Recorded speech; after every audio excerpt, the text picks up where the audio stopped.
Hey guys, I'm sitting down with Emily Wolfe. She'll be playing on Saturday 19th at the Trinity Hall at Old School. That's your official showcase, right? How are you, Emily? Thanks for doing this for us. Oh, thanks for having me. Nice. Let's talk about music. Okay. So you're doing, you released your new song. It's called Ada Blues. That was in January. How is this whole experience? How's your music different from the past? Well, it's actually a lot different in terms of musicality.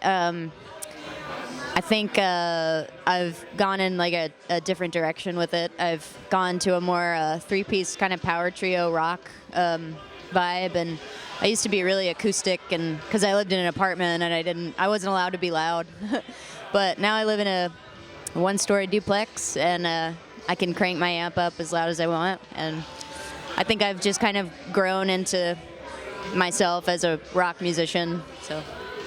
I was reading online, and for someone who drinks on the weekends only, of course, I know how challenging this whole sober experience. This is your first sober, 100% sober album, and I just wanted to ask you, how does this affect your inspiration process, your songwriting process? I know you're a super talented songwriter, so how was this different? Like, what were the challenges? What was the new stuff?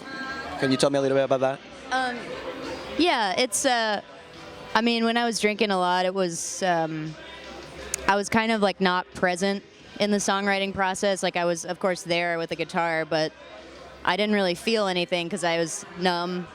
And I think that's one of the reasons why I called Ada Blues is because it's kind of a way of saying to myself, like, feel everything you can, because that way you can write, you know, better and more genuine, authentic stuff. And so, you know, I guess like to feel everything is kind of a different experience than, you know, previous records, because I was kind of just all over the place, but now I've got a really focused vision on what I want to do and what I want to release as far as music. And so, yeah, it's a great, I like it better than being, yeah, I do.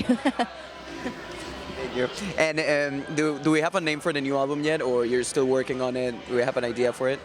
Yeah, I haven't named it yet, but I do have like 12 brand new songs, all rock, you know, guitar riff driven, and I'll come up with a cool name though, I promise. But I'm curious, is Emily Wolfe your real name? Because I think it's a really cool name. Is it your real name? Oh, nice.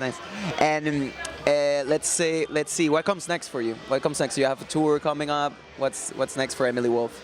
Yeah, well, it's kind of up in the air because I'm not signed to a label. I'm just doing it all independently, and touring kind of depends on my funding, and so I guess it's just all about what comes, you know, naturally. And I do want to go on tour though, but I've got to save up for that. So, but yeah, I want to tour. I think it'd be awesome to be a support act for a bigger artist, and yeah, just recording and doing what I love. So. In case you didn't know, we caught Emily right before she's hopping up on stage in a minute, right? 1:30. So tell me about your rituals before going to stage. What does it feel like? Is it really nerve-wracking? Do you just like go with adrenaline? How does it work? I'm a frustrated lead singer here, so I only sing in the shower though. So.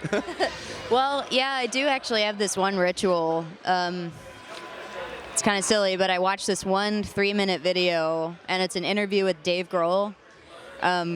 He's like such a cool dude. I've never met him, but I think I would pass out if I did. But I watched this one like 3-minute clip, and it's basically him saying like the key to being a successful musician is to just play live and kind of lose yourself in that and just forget everything else that comes with the music industry. Yeah, and just the business side and things that it's easy to get lost in. You know, it's easy to get lost in like, oh my God, what's my plan? What's my next step? Like, and he's basically just saying, just go rock and just blow people away in their face. And I kind of lock myself in the bathroom and watch that, and then I'm just automatically pumped up. Yeah. Well, Ada Blues, good luck today. I'm so happy you did this for us. Thank you so much. I've enjoyed your music. I was listening to you this morning. I'm going to keep listening to you now. Thank you so much. Thank you. Thank you, guys.